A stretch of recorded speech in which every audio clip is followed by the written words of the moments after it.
biggest budget in history continues to dominate. 11 billion pumped in yesterday in the budget.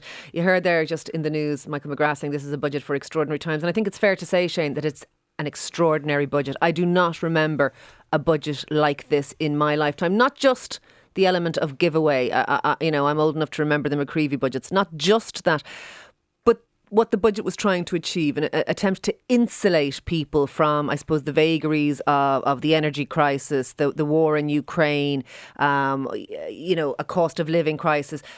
I don't remember a budget where the thrust of it wasn't before some, kind of fiscal and monetary policies being used to sort of balance the books to some extent or to plan for the future. This had a whole different thrust.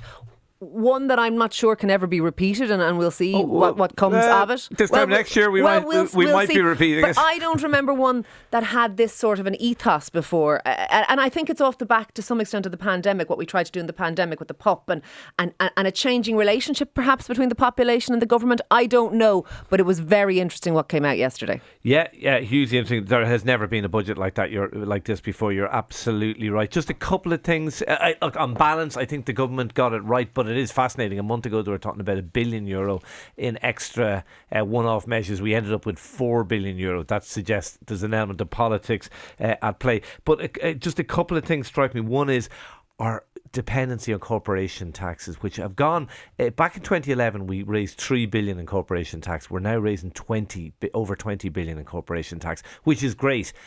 But it's all half of that comes from 10 companies, and so we're very exposed on that. And reminds me of stamp duty back in the day. We saw what happened when if that goes, we could be in serious trouble. The other thing that strikes me about this budget, we are now in an era of big government, big government. We are like, a lot of the measures are one-off, a lot of them aren't one-off. We're spending big on a lot of things, and at some point we're going to have to increase taxes to pay for that, and that will not be popular. But it's like, personally, I think we probably need big government, but we're going to have to face up to how we pay for it. Big government and big state, though, has a tendency to become very expensive and inefficient, and that becomes a problem. I think the very interesting thing is when the main criticism by the opposition is a lack of certainty, that they've thrown the kitchen sink at it.